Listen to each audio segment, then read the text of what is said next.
Welcome to the Robby Roast Show. My name is Robby Rowland. I am your host. You are listening to episode 64 with Ben Brewster. Let's hear a soundbite from Ben. My whole thing is like, look, there aren't absolutes. I've learned quite a bit of stuff along the way. I can't tell you all the answers, but I can look at it with an analytical eye. I can share what I've learned. I can share things that have worked for athletes that I train. And hopefully along the way, I can help make the baseball industry a better place. May I have your attention, please? You're my leader. Now listening to Clear the Mechanism. The Robby Roast Show. The Robby Roast Show.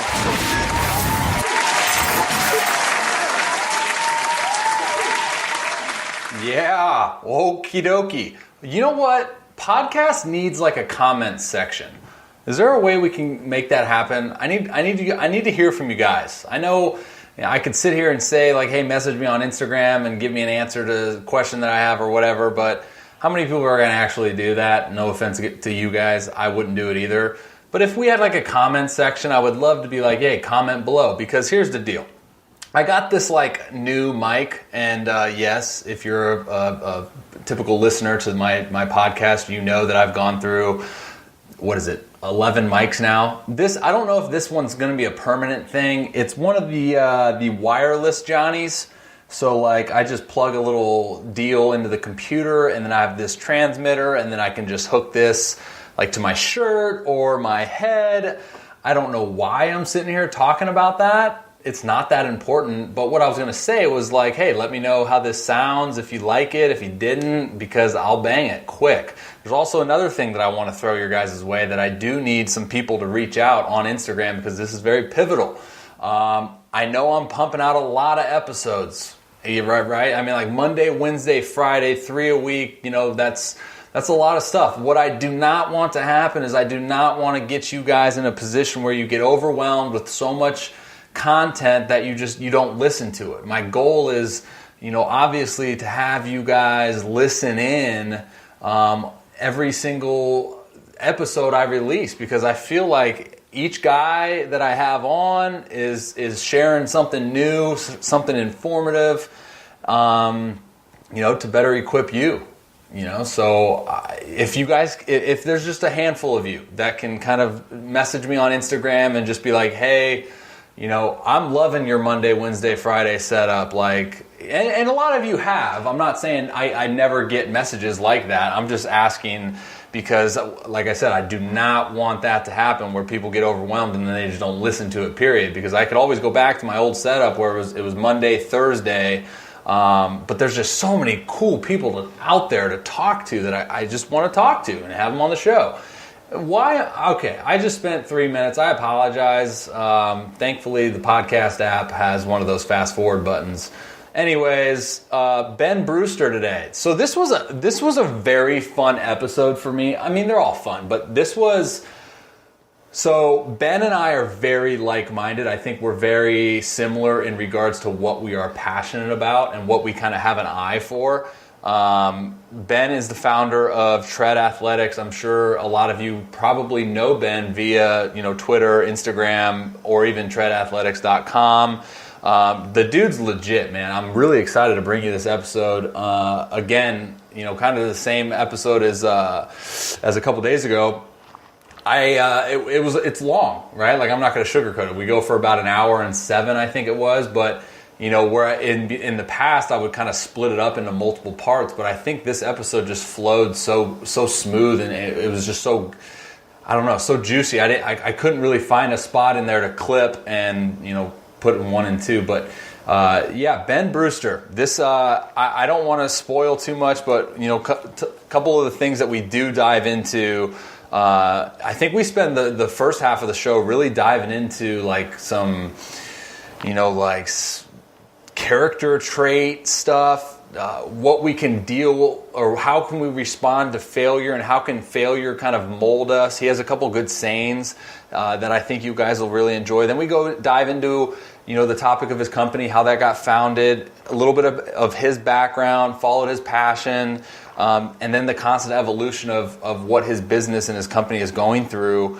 And then I take a couple segments to talk about, some of the popular topics in the baseball community in regards to throwing hard. What are we seeing from, what are the similarities from a lot of the hard throwers out there, right? And I think Ben, he has a really good eye for that, and he kind of comes at it from not just a, pitching side, but like a strength and conditioning side too. So it's a very good twist, kind of like I said in the beginning of the show was, him and I have like very similar passions in that regard. I love kind of having a culmination of a lot of different areas inputted into like just complete optimal performance.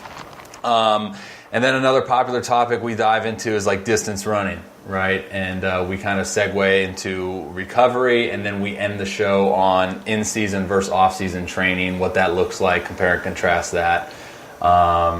So yeah, that's it for my introduction.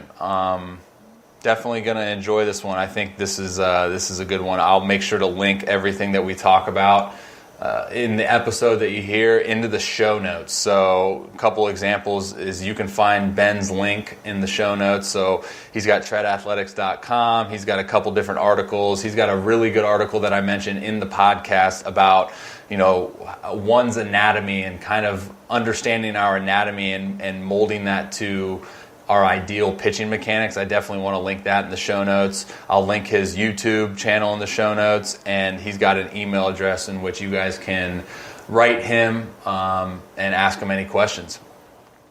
At this time, I want to thank a sponsor of the Robby Rowe Show. New sponsor, guys. I think I've already talked about him once, but it just fires me up, to have like a new sponsor. And I just got it in the other day and used it, and it's freaking dope. Like, so the company's Massage Guns. You can check them out on Instagram at Massage Guns. It's a massage gun, right? It's one of those things you press the trigger and it's got three. So the one that I got, it's in a little briefcase. It's got three different settings. One's a little ball, one's a big ball, and one's like a little triangle kind of square, or not square, but like a triangle thing. And it serves multiple purposes, right, in like the athletic community as far as increasing blood flow, clearing lactic acid, breaking up scar tissue, releasing knots, increasing range of motion, and speeding up the recovery. And the coolest thing that I found out actually by just kind of doing it on my own was that not only is it got 45 percussions per second, which makes it the fastest and the strongest percussion gun on the market, but you can literally like press the trigger and then it'll hold it. Like it's kind of like a holding thing to where you don't have to sit there and constantly hold the trigger and to the point where if you release it, like it stops, which kind of can get annoying.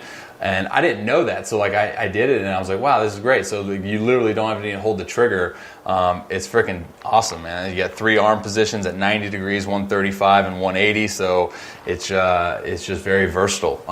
So thank you for them sponsoring the show. And if you guys are interested, like I said, check them out on Instagram. I'll link their stuff in the show notes as well. massageguns.com. What I can do for you guys is I can get you a little discount piece at checkout. You're just going to type in the code Robby, ROBBY, at checkout if you do decide to purchase that. Like I said, massageguns.com is the website. And like I said, follow them on Instagram at massageguns. It's a freaking dope product. Awesome dudes behind the product as well. And I would say it's definitely like the most affordable home therapy tool really out there, So that's that. That's all I got. So let's get to this episode. Episode 64 with Ben Brewster. All right. Thanks guys for tuning in. Hope you guys enjoy. All right, guys. Welcome to the Robby Rowe Show. I have no idea what episode we're on, but my guest today is Ben Brewster. Ben and I just spent, I want to say like 15, 20 minutes just diving into some freaking dope stuff already. So like, I'm pumped to have you, man. Welcome to the show. Thanks for having me, man. I'm looking forward to getting this thing rolling. Dude, we're going to dive down some rabbit holes today, man. I can tell you're just a passionate individual, like we kind of were just talking about, and I want to kind of dive into the passion for you and like how that started and what that looks like. Obviously, I know you were a player And I know it's a very like loaded question to start the show, but dude, if you can take even myself and my audience like into the journey and what that looked like for you at a young age, falling in love with baseball, and then kind of how you got into doing what you're doing now. For sure. So, I mean, I wouldn't say that from a young age I really knew I was going to make a career out of baseball or wanted to be a coach or anything like that. You know, I've had the typical childhood, going to big league games, like having that dream of playing in the big leagues that every kid does, but not really acting on it or anything like that. For whatever reason, like I hit that point around freshman year of high school, and baseball had always been like just kind of like a fun hobby type thing. Like little league season would roll around, I'd have fun. I was one of the better, naturally athletic, better players on the team, but I kind of left it at that. Like I did other sports in the off season, and never really focused on it as it wasn't a sole focus until freshman year of high school. But I think the turning point, and I've written about this before, the turning point was actually, so I never really tasted failure before freshman year. Like I played on kind of crappy teams and was always the best player. And it was kind of just a fun thing, but I'd never really taken it beyond that point. And so I got to high school.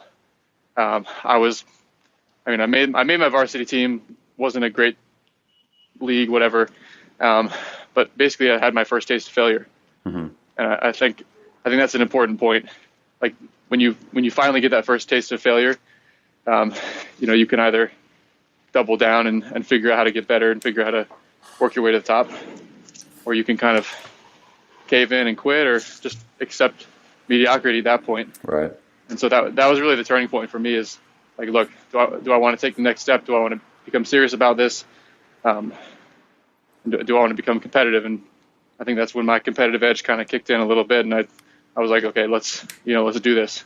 I didn't really have anything else going on that excited me in my life. Like I was good at school, like whatever. I had all this other stuff, but nothing really excited me the way the competing did. So that light bulb kind of went off. I was like, you know what, let's do this. Let's figure out how to get as good as we possibly can. So that's when I started an online pitching log. I don't know if you know the site, letstalkpitching.com. It's kind of extinct now. It's still out there, but back in, I would say 2008, 2010, 2011, like that was one of the only sites online that was really the place where ideas were exchanged. And they had a section of their forums which was specifically for keeping like your detailed pitching logs.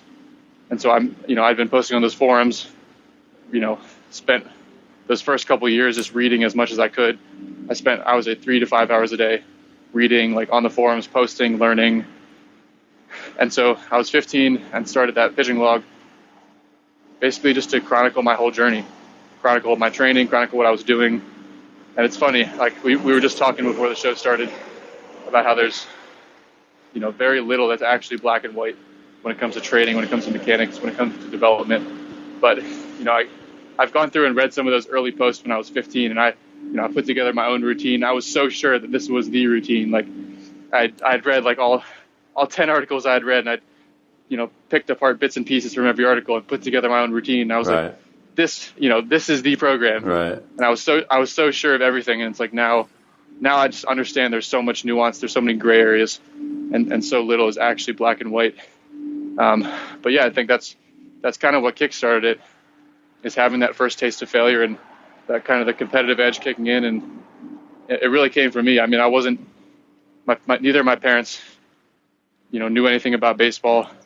I didn't have like older siblings, or I didn't have anybody pushing me to do this. This really did, intrinsically come from me as something that I wanted to pursue. And I think that's important too. Like when I started, I had kind of this jealousy, so to speak, of all these other kids who had been playing competitive travel ball from a young age. And, they had like batting cages in their backyard, and their dads were all on them and pushing them to practice every day, and were really hard on them. And I thought I was behind the eight ball.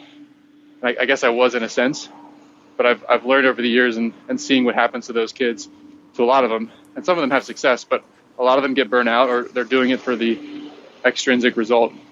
They're not doing it because something they genuinely have a passion for. And so I think, although that was kind of a disadvantage in the short term, like 15 years old throwing 70 miles an hour. Like, I was way behind the eight ball compared to some of these kids. But I think long term, that was a huge, huge advantage for me. Totally.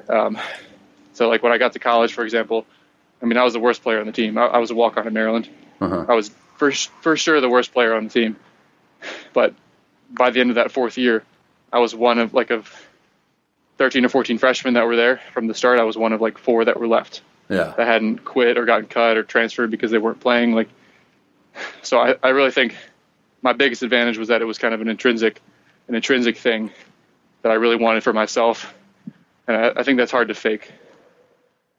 Yeah. So hopefully that answers your question. Yeah, but that's dude. But that's the part that is so intriguing for me. You kind of mentioned it, the two different types of people in the world, right? When dealt with failure, I talk about this a lot on my show too. Is what is that, right? Why is one person failing and goes, oh, I want more, right?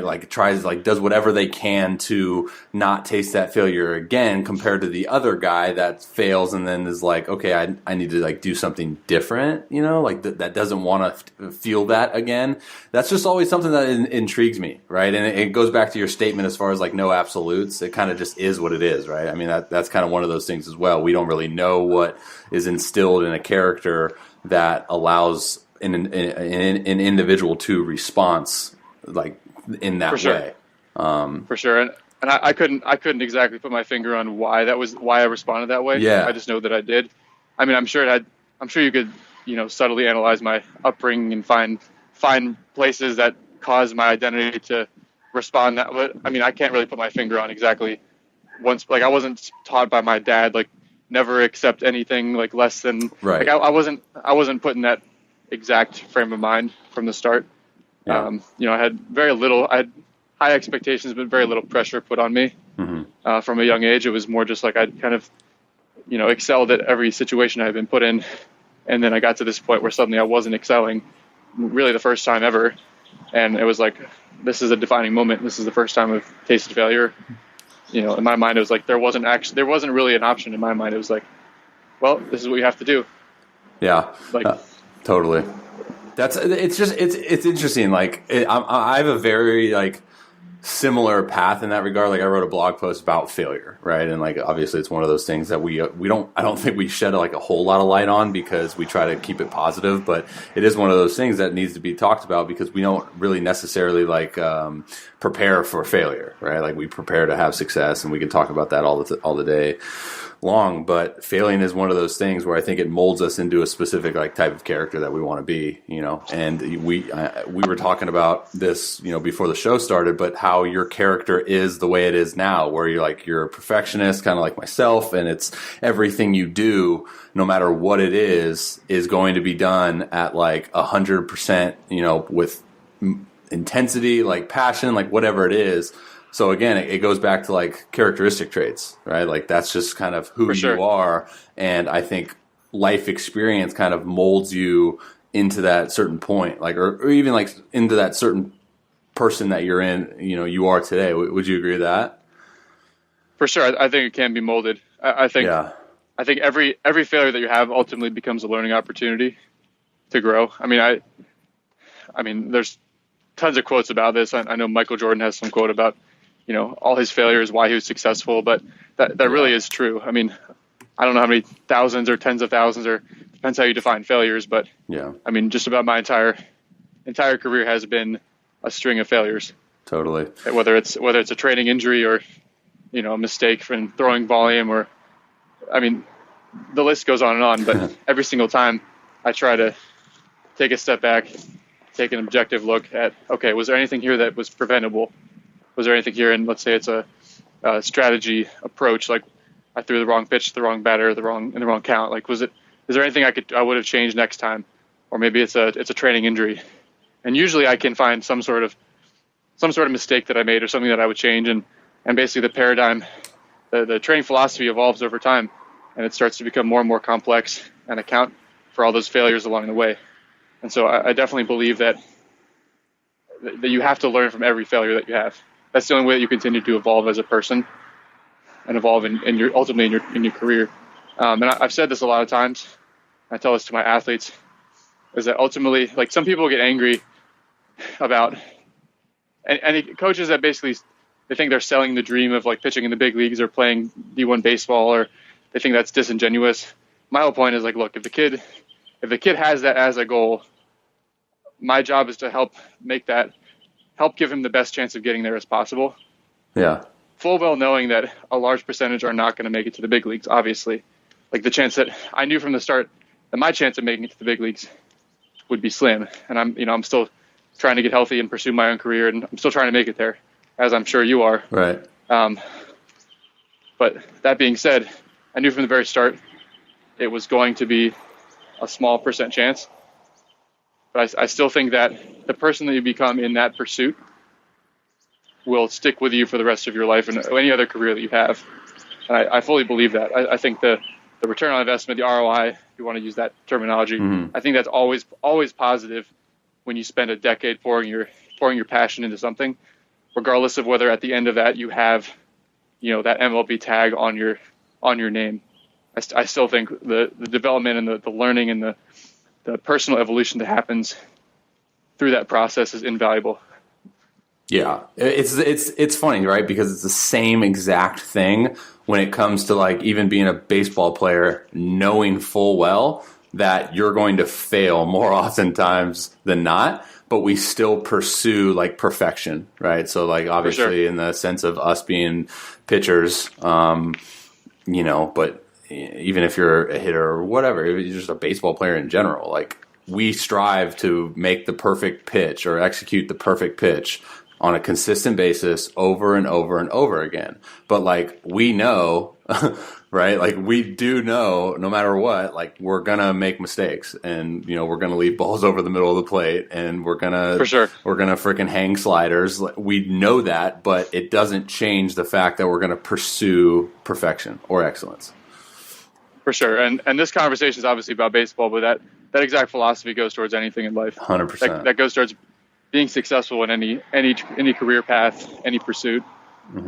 That process of, you have your hypothesis, your training philosophy, whatever you're trying to get better at, you put yourself out there, you try, you ultimately continue trying until you fail or you're not sufficiently challenging yourself. Then you go back to the drawing board, you evaluate the causes of that failure. That's how you learn. That's how you move forward. So I really like the terminology of failing forward. I think nice. that's how all improvement happens. Is you fail forward. If you don't fail, ultimately you end up stagnating. You end up being what all these high school stars who get full college scholarships and they get to college and think they're the bee's knees and they just kind of don't get better. They kind of piss it away and take it for granted. If you're just always if you're ever pushing yourself, it's very hard to get better. You're going to get to some level of the game where your talent can only take you so far. And some guys that does take them to the professional level. But that's very rarely the case. Yeah, no doubt, man.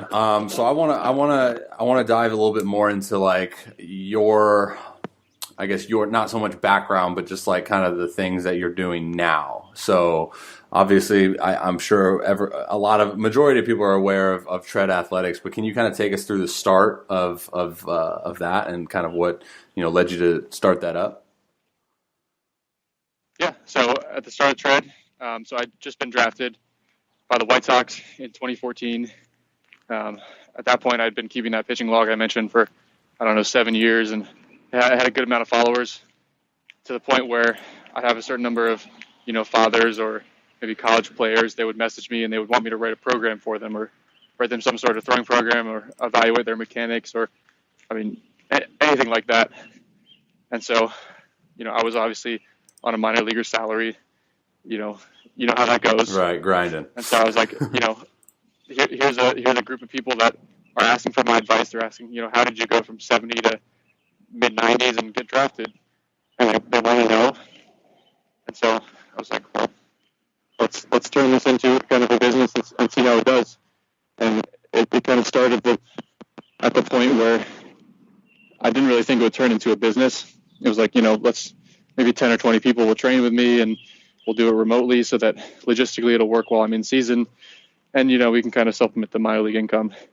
But very quickly, I realized that passion for kind of sharing the knowledge that I had acquired and helping people, and realize like, look, there's definitely a need in the market for this. There's a need. People want to improve. This type of information wasn't really around when I was coming up. I mean, it's crazy how much the spread of information has grown even over the past 10 or 15 years. Right. Like I mentioned, when I was like 15 through 17, it was like letstalkpitching.com forums by like Stephen Ellis. Like that was it. And then there was Set Pro by Paul Nyman. And like I was on those forums, like I was like the number one poster on all those forums. Like Kyle Bodie and I were like we were like the two guys on those forums, like, you know, posting all the time.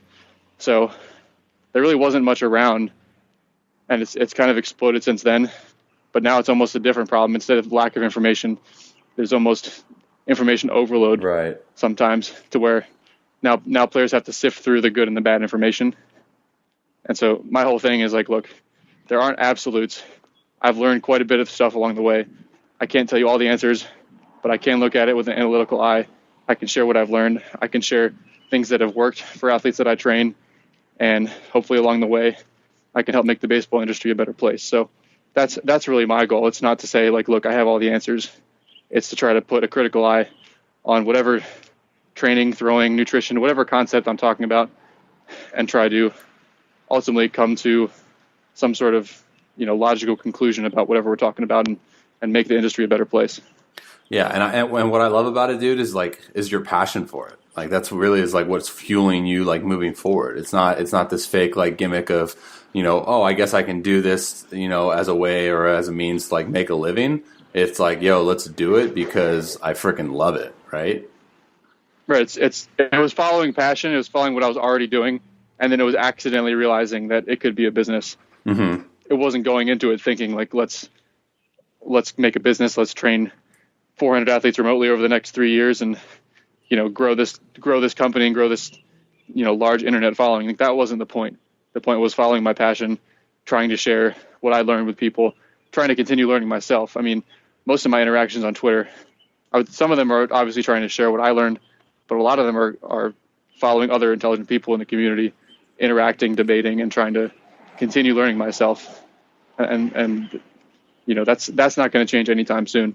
There's still, for everything that I know, there's 10 times more information that I have no idea about, and I'm constantly learning and evolving every day. Totally. And I mean, that's the beauty of what we do, man. And I think you hit on it too, is, you know, for those individuals out there that are listening to this episode, wanting to, you know, kind of dive into this realm, you know, that Ben and I are talking about, because I know for me personally, I get a lot of like questions, and Ben, I'm sure you do as well, as far as like, hey, how'd you start? Or like, hey, if I'm looking to start this, and, you know, how'd you go about that?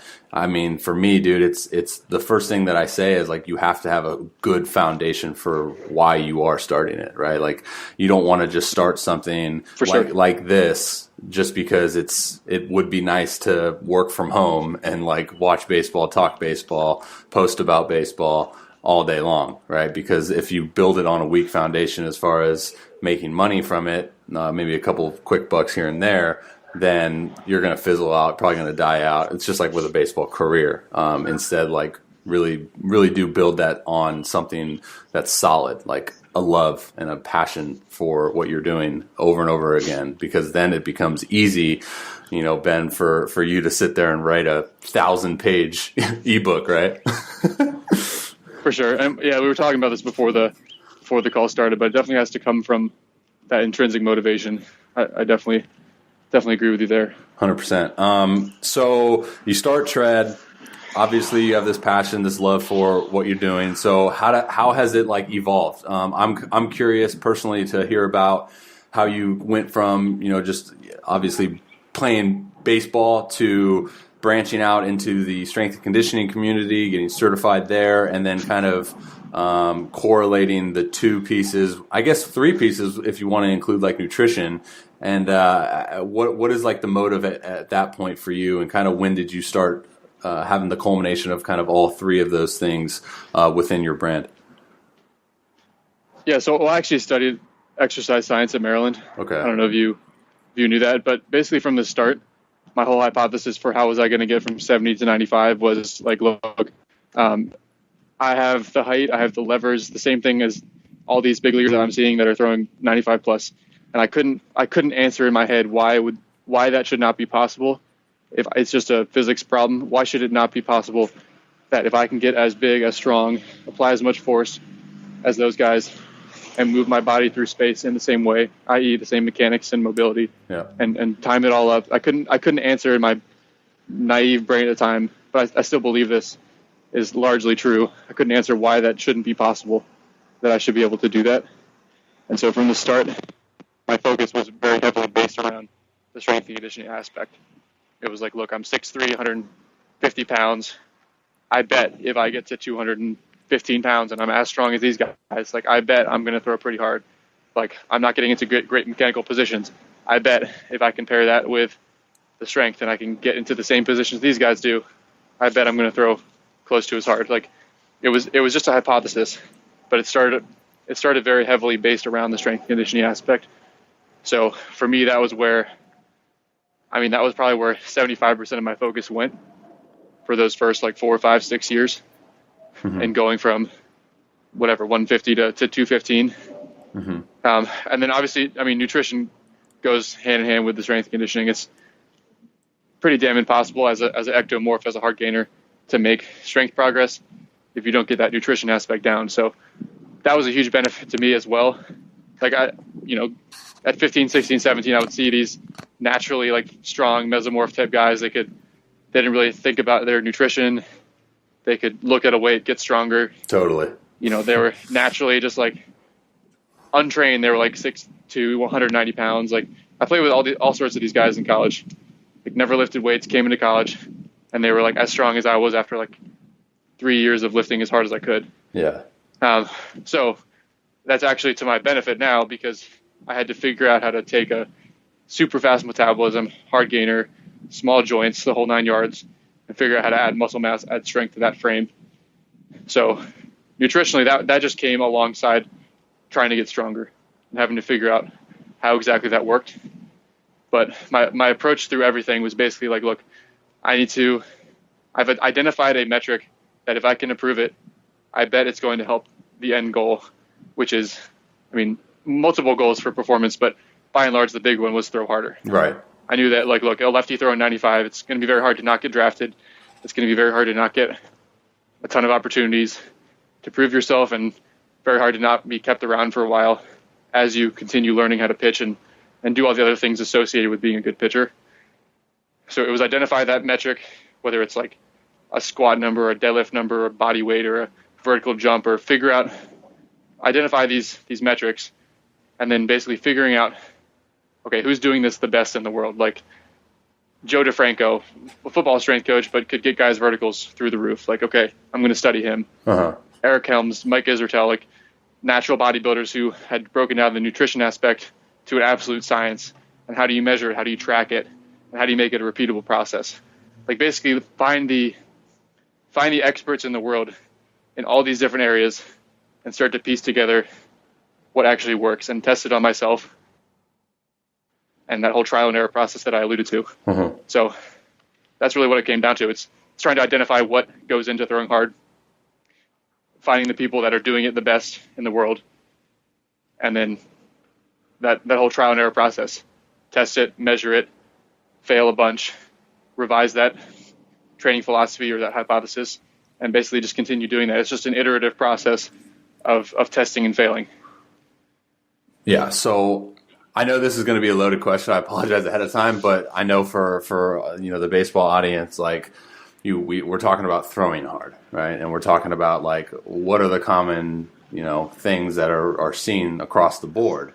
So like dive into that, dude. I mean, you've done all this research and all that stuff. So what is like the general outcome of what those guys, and you can dive into like anatomy, you can dive into like like genetics, freaking body weight, like all of the metrics, like whatever. But like what are the hardest throwers in the world doing extremely well? So yeah, it's definitely a loaded question, because obviously when you look in the big leagues, you see athletes of all different shapes and sizes. So you do see some themes, and a lot of people try to point out the outliers as reasons for there not existing themes. Yeah, it's unfair. For example, they'll say like, oh, there's a few 5'7" pitchers, like height doesn't matter at all, or like there's a few pitchers who throw 84, like velo doesn't matter at all, or like whatever. They'll point out the extremes. Yeah, the Chris Sales. But, you don't need to be heavy. Yeah, exactly. So there's some truth to that, and you need to examine the extremes and try to figure out how they're still able, because ultimately they still have to follow the rule, like the laws of physics. Yeah. Like Tim Lincecum isn't just an anomaly. Like ultimately he's doing something to be able to elicit, or at least back when he threw hard, to elicit, 98 miles an hour at 5'10", 160 pounds, never touching a weight. So he's not breaking the laws of physics, but you still need to be able to look at that critically and figure out, at least a hypothesis for how they're able to produce that force. But by and large, the average hard thrower is somewhere in the 5'11" to 6'4" range. Obviously, that's a big variation, and you can't control your height. So I tend to not focus on height too much because we can't control that. But rather, what I'll say is like, look, there's big leaguers of all different heights. If you're going to study and emulate a certain big leaguer, you should be looking at what pitchers of your same frame and body type are doing. If you're 5'8", like you should probably identify the hard throwing 5'8" big leaguers that exist. I mean, you've got Tim Collins, Marcus Stroman. I mean, I'm sure there's others. Yeah. I've trained Mike Pasco. We trained him from 87, 88 to he's been up to 98 now. Crazy. Drafted by the Blue Jays last year. But these guys are all, that you're not seeing any guys who are 5'8" and also like super skinny and also like crappy separation and no external, like right. Basically there's a lot of different components that contribute to velocity, and if you rank really low on one of those metrics, and you still throw hard, you probably make up for it elsewhere on that list. Yep. So for example, like a lot of those guys who are shorter but throw very hard tend to be very muscular, 5'7", 180 pounds, 170 pounds, very explosive, extremely athletic. Tim Collins has a 40-inch vertical. Mike Pasco deadlifts 500 pounds. I mean, Marcus Stroman, I don't know if you've seen his dad, but he's got some crazy genetics, and he's a tank himself. Like, totally. So that's one example. Let's look at Chris Sale. He doesn't follow that rule of having a high amount of lean body mass, but then you listen to stories about him. It's like everybody says he's way stronger than he looks. So there's one aspect to it. He's extremely skinny, but he's probably extremely high fast twitch fiber percentage. Totally. He's still able to produce a ton of force despite being thin. But then it's like you see the high school kid who's 6'3", 160 pounds, and it's like, well, Chris Sale is skinny. Strength training doesn't matter. I'm just going to do what Chris Sale does, but he keeps throwing 84. Yeah. And so you can't necessarily try to emulate all the outliers. But typically, so I have a chart about this in my ebook, basically like what should your target body weight and lean body mass be based on your height. And it's basically like, look at the big leaguers who are various heights. What is the average body type? Be that. So for 6'3", it's somewhere around 200 to 220 pounds. For 6'2", it's a little bit less than that, 190 to 205 pounds, etc. So basically, like, shoot for the body type that you typically see for that frame guy in the big leagues. It's shoot for the general strength numbers and power numbers that you see for the typical guy with that frame in the big leagues. Look at vertical jump. I don't think all of these metrics perfectly correlate, but the average big leaguer has something like a 28 to 30 inch vertical.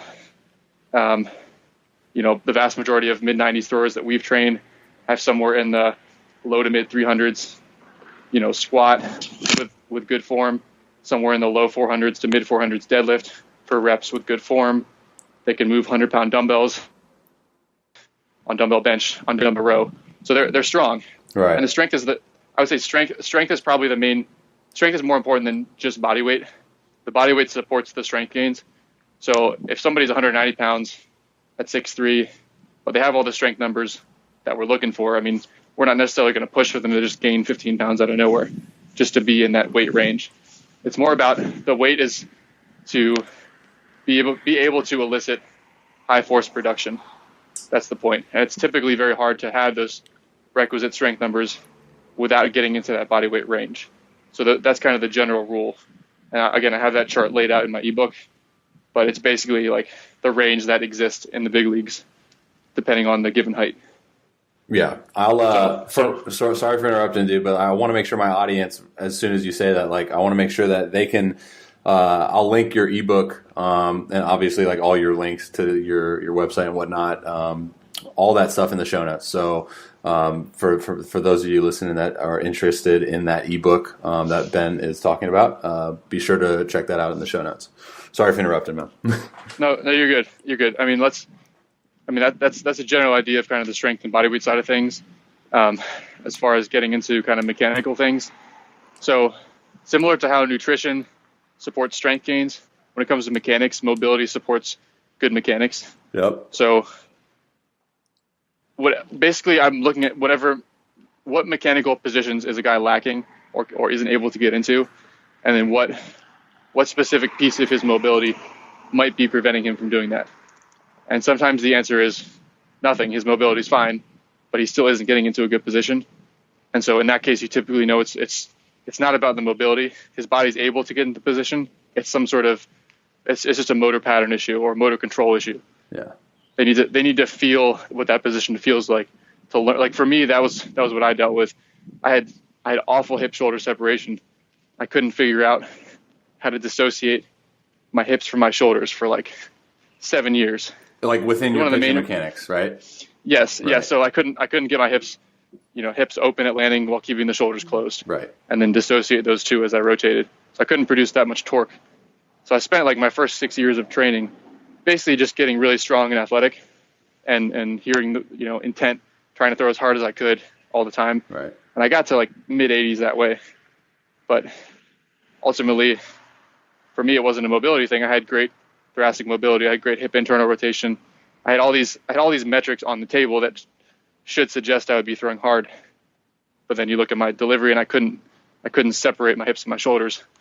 And so that was just a motor control thing. Yep. I needed to learn what that felt like.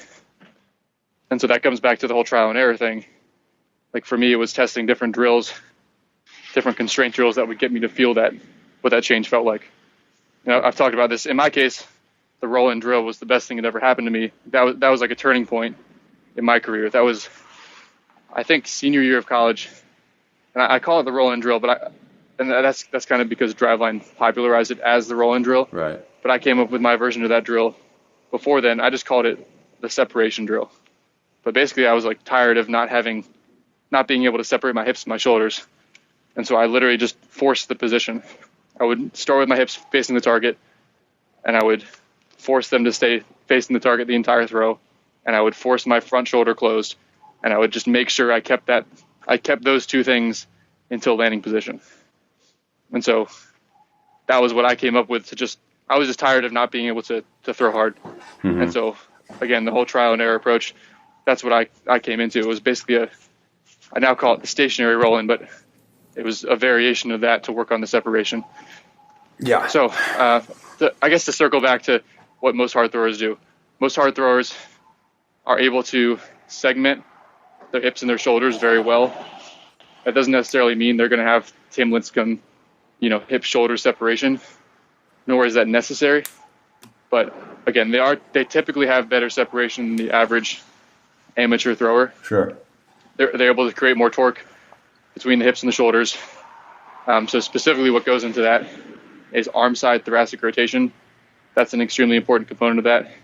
And then back leg, hip internal rotation is another important component of being able to get into that position. Mm-hmm. So whenever a guy's really lacking in separation at landing, and I think that might be a reason they're not throwing as hard as they want, those are two of the places that we go to right away.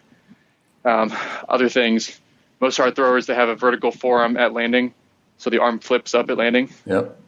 So we'll see that. That's super common. Guys have a late arm getting up. And so that's another issue. Yeah. Front leg bracing. Most hard throwers are very, very efficient at transferring energy through the front leg at landing. Mm-hmm. So they land with a fairly firm front leg, and that knee extends as they rotate. Talk about the C, the popular C thing. Exactly. Back leg drive. I think this is kind of like it's a little underappreciated now. But again, most hard throwers they stay in their back hip for a long period of time. Yeah, hold external rotation in the back knee. Exactly. Well, I just had an article about how some pitchers actually, they're more internally rotated during that dry phase. Dude, I love that article. Holy heck. Yeah, I'll link that too. Yes. That's a good one. So me being one of them, I showed a couple examples. Fernando Rodney, Mark Appel, I was just sent a video of him to somebody, but I was surprised. He actually holds a lot of internal rotation on that back hip as well. Mm-hmm. But yes, in general, I would say for most people's hips, and for anybody who's definitely has poor internal rotation of their hip, then holding external rotation is a really good cue for that. But either way, it's staying in contact with the back leg for a long period of time. And the only way to do that with internally rotated back hip is to have, exceptional internal, which I happen to have good internal and really bad external. So that's a way that my body figured out how to throw hard, but definitely doesn't work. And if people read that article, they'll see like one of our athletes, he's a relief pitcher at like a top 10 program in the country. And he was rehabbing back from elbow surgery. And we were giving him a ton of roll-ins, like trying to figure out, why isn't this working? Why are his numbers down in the rehab process? And then it basically struck me like, look, we're trying to force his hip into a position that it doesn't want to be in. He has maybe 15 degrees of hip internal rotation, so his hip doesn't want to go that way. Yeah. And naturally, like in high school, he naturally had much more of a sit and a vertical shin on that back hip. And so the second we said, you know what, let's screw Rowland, screw that position, his numbers shot back up. And I've had that since that point. I've had that experience with a few other guys as well. Yeah. So again, it kind of goes back to, I'm trying to give you generalizations for what all hard throwers do, but even within all 95 mile an hour, 100 mile an hour big leaguers, it doesn't all happen the same way. It's individual. Those guys all move. Yeah, exactly. That's what I love about what you're saying here, man, because I think we do sometimes look at pitching mechanics and like efficient pitching mechanics, and we've kind of put it in a bubble. And then, I know I've been guilty of this as well, with some of my clients where it's like and it's not trying to do anything like bad. It's just like we have specific positions that we try to get athletes into, knowing that they are optimal positions, right? Like, so to break down for me, my personal opinion on like pitching deliveries and what we're trying to do from a physics standpoint is like, how can we get our body to apply as much force as possible into the ground in an efficient position? And then how can we transfer that efficiently into our front leg? And how can we stabilize efficiently, right? And we look at these positions, but the problems that I've run into is like, what is the athlete's like anatomy saying? And that's why I love that article, man. And like I said, I'll be sure to link that in the show notes so everyone can kind of dive into it. But my question for you is looking at the athlete's like anatomy, saying like with your example of hip IR and ER, are we looking at that to a point where, okay, since he has like poor ER, we don't want to get into XYZ position, so then we want to get into this position? Or is it, I'm trying to word this in a question, I apologize if it's coming out gibberish, but no, I know what you mean. Yeah, like should we work on that too in like a mobility setting, or is it just something that it is what it is? Because I know a lot of athletes are going to ask that. So that's a good question. I don't know if I have the exact answer for you.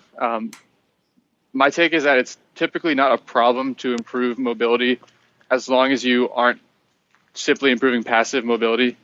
Like if you increase the range of motion, you better be working on strengthening and controlling that new range of motion.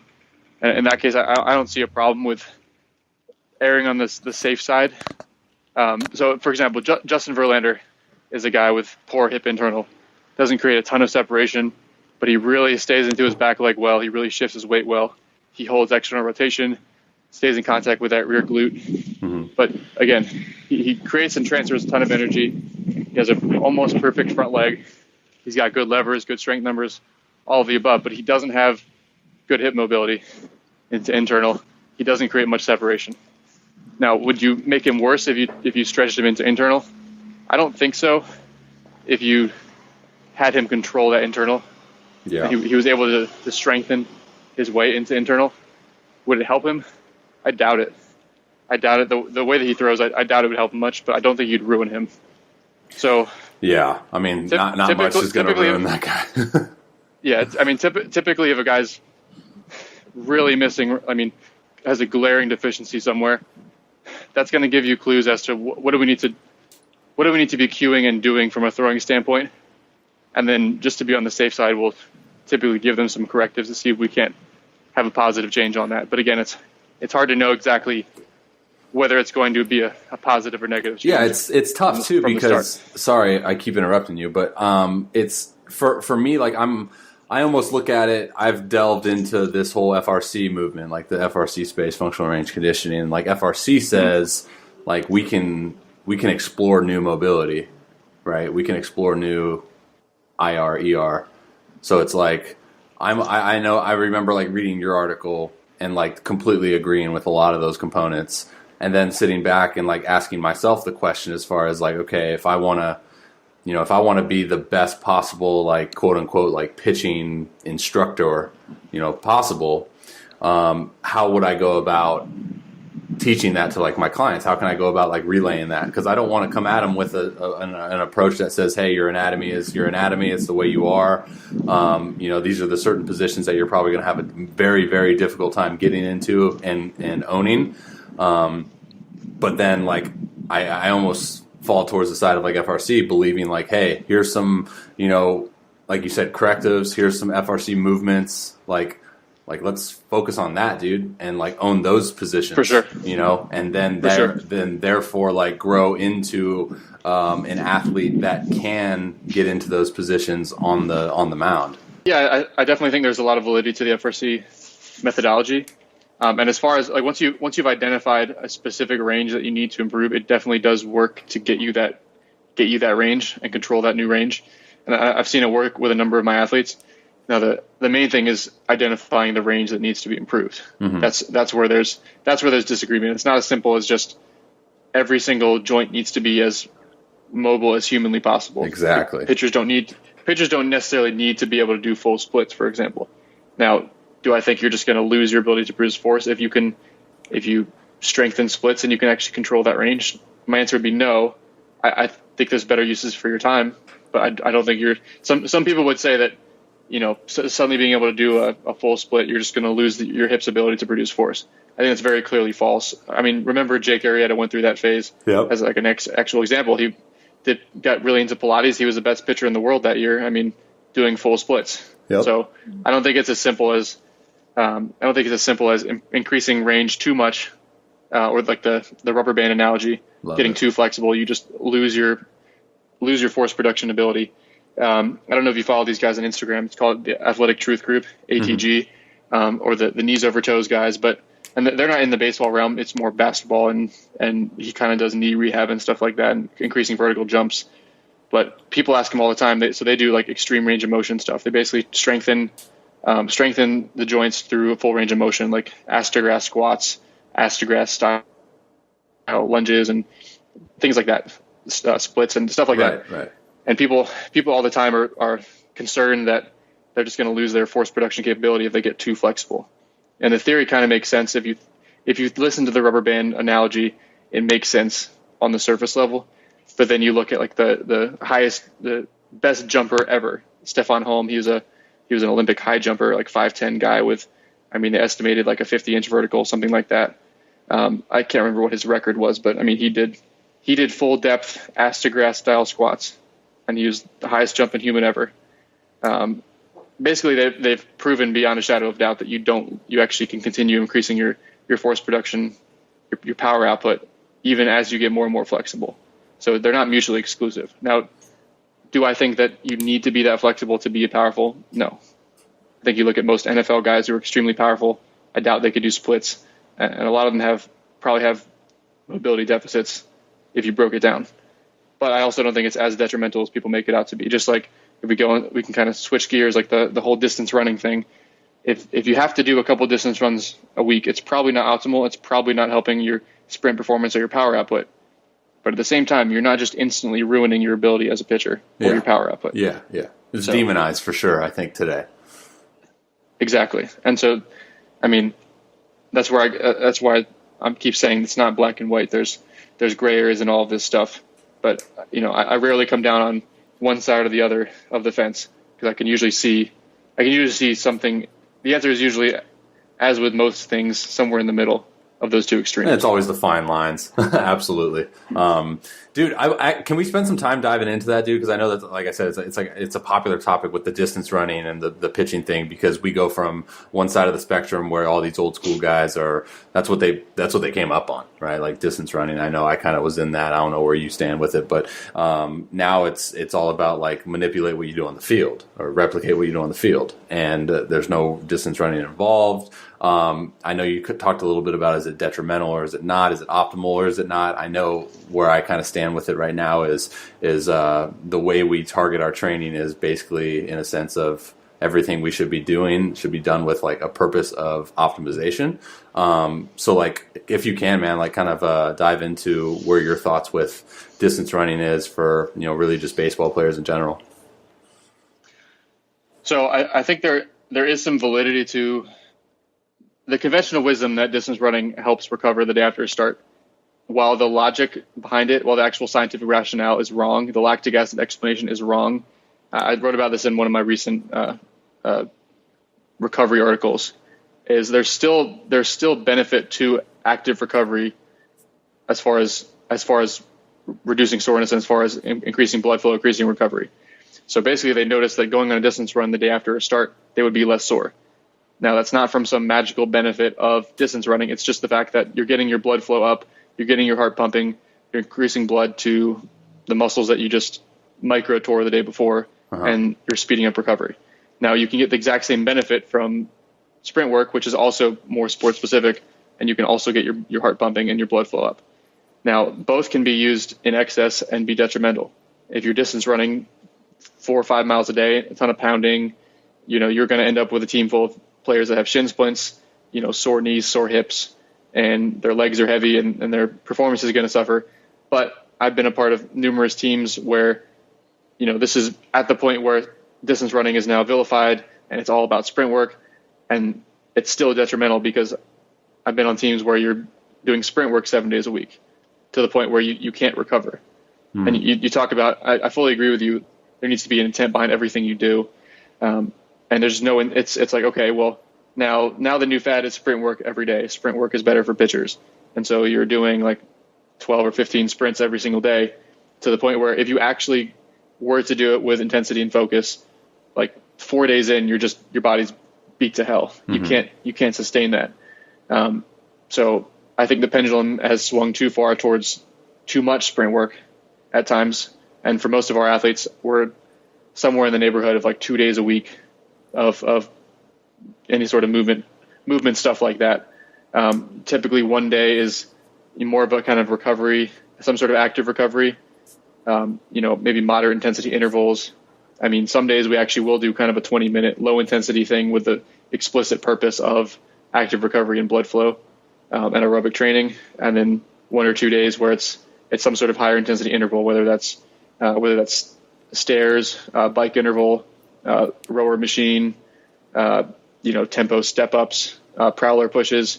I tend to like doing intervals with anything that minimizes the eccentric loading and the impact on the body. Right. So actually, regular sprints are actually fairly low on my list of options that I'll go to. Right.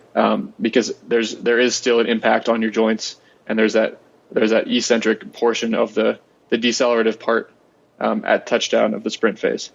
So there's still a decent amount of pounding on sprint work that you're not getting from positive only movements like prowler pushes, like like bike intervals, like stairs.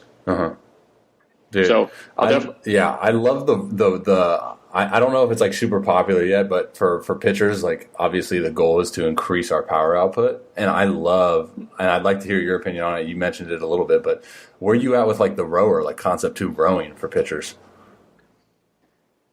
I think it's a good option. Keep in mind, like my stance on speed and conditioning is this is like the equivalent of supplements for nutrition. This is like the last 2%. Yeah. I think if you just like, I mean, I'll be the guy to say it, but I think if you did no conditioning at all, the effect it would have on your velocity, on your ability to perform, I think it would be minimal. I mean, as a starter, it'd probably be a little bit higher. Me as a reliever personally, I've never noticed a difference when I'm not doing conditioning. So again, we're talking about like that last 2 to 5, like at most 10%. So I primarily think like when we're trying to improve power output with our guys, we're doing that in the weight room primarily. And then the conditioning is you're just trying to send the same signal in your conditioning. So you're just trying to not give a conflicting message. So I think rower intervals are definitely a good option there.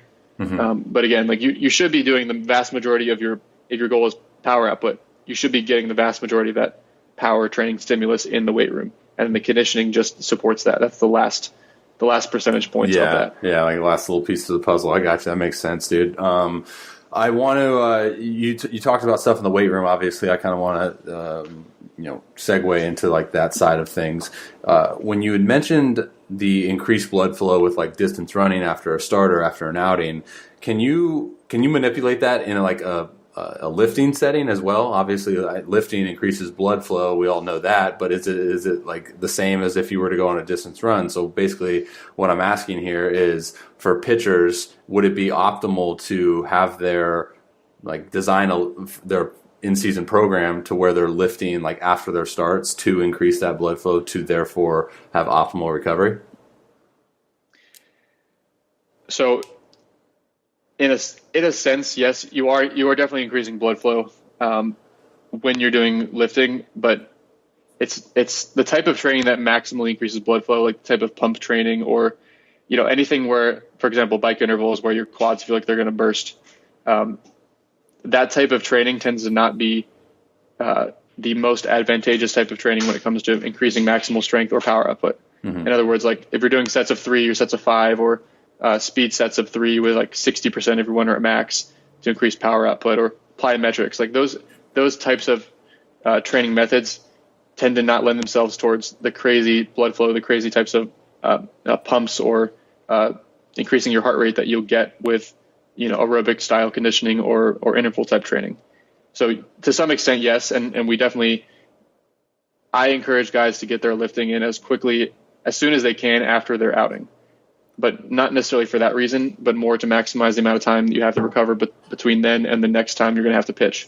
Gotcha. So if you pitch on day 1 and you're going to pitch again on day 4, if you also lift on day 1 after that start or after that outing, then you maximize the amount of recovery time between that lift and the next outing. So I do it more for that reason than for the immediate blood flow benefit. Yes, but I guess there would be somewhat of that.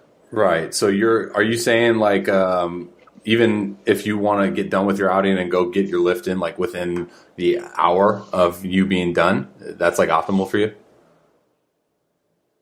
Certainly that night. Yeah. Yeah. I mean, okay.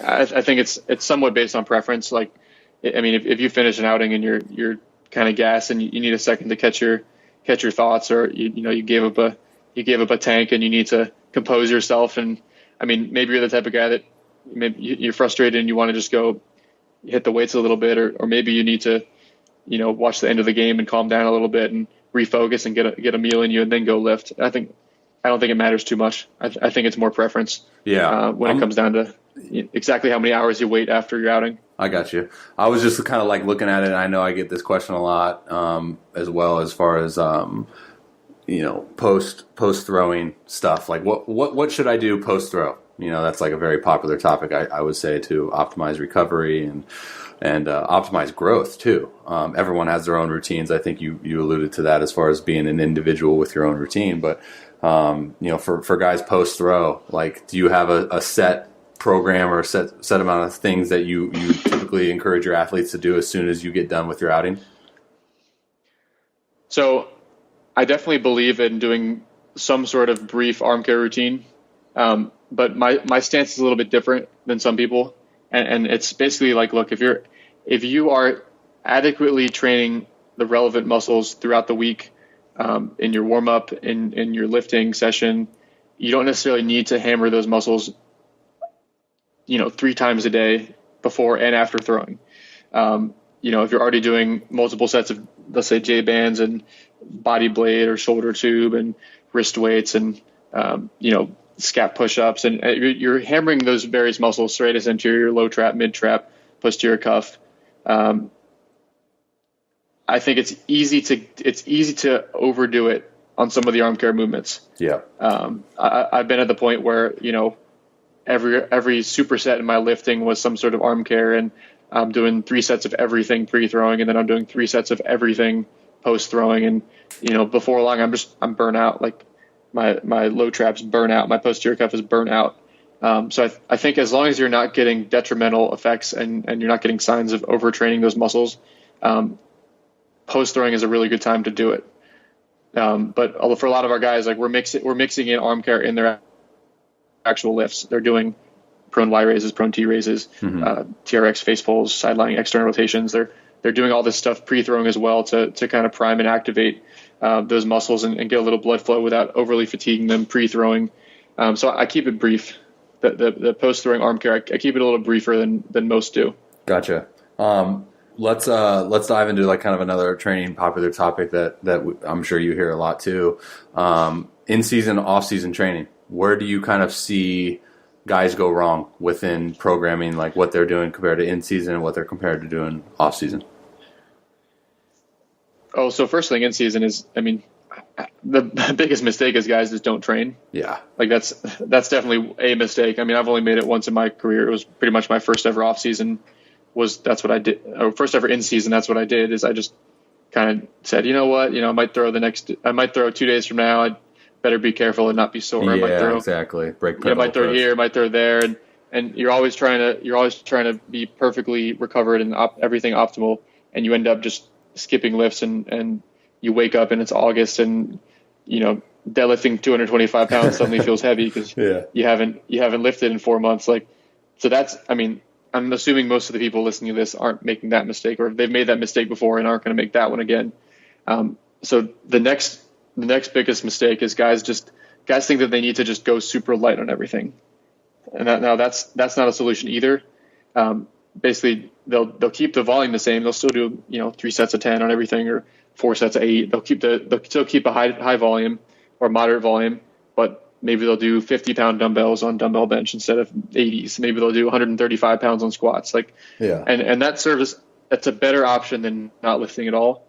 But you're still going to wake up 4 months later and your old strength, the weights that you used to be able to do are going to feel extremely heavy because you haven't handled anything near that intensity in a long time. Yeah. So those guys still end up losing a ton of strength over the course of the season because they've kept volume constant and they've dropped intensity. And that's going to affect performance too, right? Over time, yes.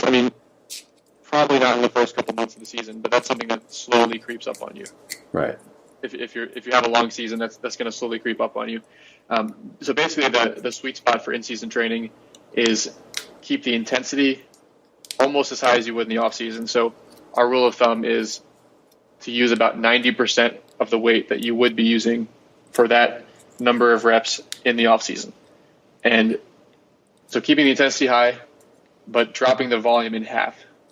So that's the sweet spot. So let's say you're doing 4 sets of 10 with 100 pounds in the off season on whatever lift you want, whatever, a dumbbell row.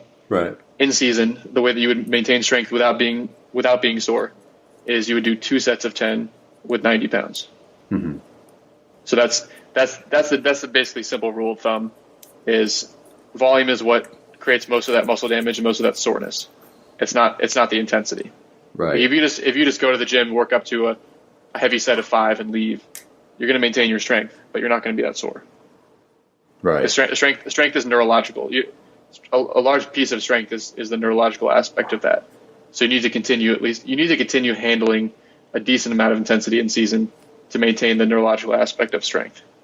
Okay.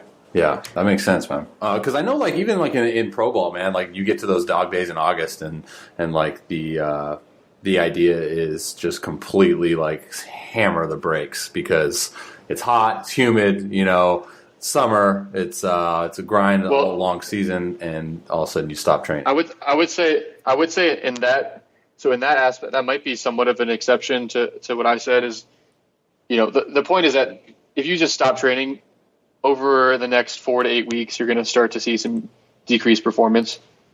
Right. But if you do a great job for the first 5 months of the season and you've fully maintained your strength and you're going into August, you fully maintained it, it's probably a good idea to hit the brakes even harder for that very last month. Mm-hmm. Because at that point, any loss of strength isn't going to actually manifest itself for a certain amount of time. And it's probably not going to manifest itself in that 4-week span. Right. Yeah. If that's what if you acted that way for the entire 6 months, by the end of that 6 months, you would definitely notice something. Yeah. But I think it's last 2-3 weeks of the season. I mean, you can probably drop it even lower than what I just recommended. I mean, you can walk in there, work up to 1 set on everything, and walk out, and you'll probably be just fine. Yeah. I mean, correct me if I'm wrong, but a lot of it mostly is tailored to the individual, right? I mean, if you're a guy that has a placebo around, hey, like I feel like crap on the field when I don't train as hard, compared to a guy that says, hey, I feel like crap on the field when I do freaking try to PR every time, right? For sure. And I'm definitely not saying you should be trying to PR in season, but right, for sure, there's definitely an individual aspect to it as well, and how your body responds. And given that baseball does have a large mental component, I mean, even if your body, let's say your body's only at 90% because you're always training like reasonably hard and kind of recovering, but not fully, but you love lifting and you feel better when you train just before the game. Yeah. I mean, I know a lot of pro guys. I mean, most pro guys lift before the game because that's the only time to really get it in. And so it's just some guys prefer that, and they'd rather be 90% recovered all the time and just roll with it. So yeah, that can't work for guys. Gotcha. Makes sense, dude. Well, hey man, I don't want to take up too much of your time, dude. I apologize if we're kind of cutting it into the hour threshold here, but I want to give you the floor as far as where my audience can like find you, as far as websites, social links, and all that kind of stuff, and then I'll make sure to link that in the show notes as well. Yeah, man, no worries. Let's definitely do this again sometime. I'm sure we could go on for hours on this stuff. So, dude, it's crazy. I had to like put a timer on just because I knew like it was going to go. No, I mean, we could definitely go 4 hours. I mean, there's a lot of topics that we didn't get to, so let's definitely do this again in the future. But yeah, man, I'm on Twitter just about every day at Tread Athletics. Okay. So people can interact with me there. Should be easy to find. We're on YouTube. Should also be /Tread Athletics. We're on Instagram, Tread_Athletics. Okay. And if people have specific, like more in-depth questions for us, they can email us at contact@treadathletics.com, and we'll be able to get back to you with a little bit more in-depth response than we might be able to on Twitter. But yeah, I mean that's pretty much my life right now is cool. is learning and researching, coaching athletes. There's now 4 of us in Tread. Tread is a 4-person company, 4 coaches, myself included. We have over 100 athletes that we're training at any one time, remote athletes. We have a number of colleges that we're working with and travel organizations that we're consulting with, a handful of pro guys that we're training that are in spring training right now. So we're keeping busy with that. I'm keeping busy with putting out content for you guys. So we have a lot of cool things in the works. So definitely give us a follow for any of your followers that don't already. Absolutely, man. I'll definitely do my part as far as directing my guys over to you, man, because like I said, dude, the authenticity and the passion that you present on a daily basis, man, like, I love what you're doing, dude, and I appreciate what you're doing and all the time. I know how it is, like spending obviously into a company and then providing content, dude. It's a full package, but appreciate your hard work for the industry, man. And thank you again for coming on, dude. I'll sign you off the air, but thank you so much for your time, man. It's been an absolute pleasure. For sure, man. And it was my pleasure being here. And let's definitely plan to do this again. Cool. Sounds good, brother. Have a good one. All right, you too. Thanks, guys, for tuning in to another episode of the Robby Rowe Show, episode 64 to be exact, with Ben Brewster. Appreciate you guys. Appreciate the support. Appreciate the ongoing love that you guys show me by reaching out. Instagram, Twitter, Facebook, freaking whatever the heck it is, man. I do appreciate you guys getting a lot of love lately. But like I said, hey, if you guys can do me a favor and let me know on Instagram or like whatever platform that you follow me on, if you can let me know how you like the setup, because like I said, I don't want people to get overwhelmed to the point that they're not tuning in. So I'm just kind of cautious about that. But anyways, appreciate you guys. If you guys like the episode, let me know. Leave a review. You can leave me a star review, maybe a written review if you're feeling saucy and you got some time. But yeah, Monday, Wednesday, Friday, The Robby Rowe Show I guess I shall be talking to you guys on Wednesday or whenever you listen to the next episode. Bye, guys. Have a good rest of your day.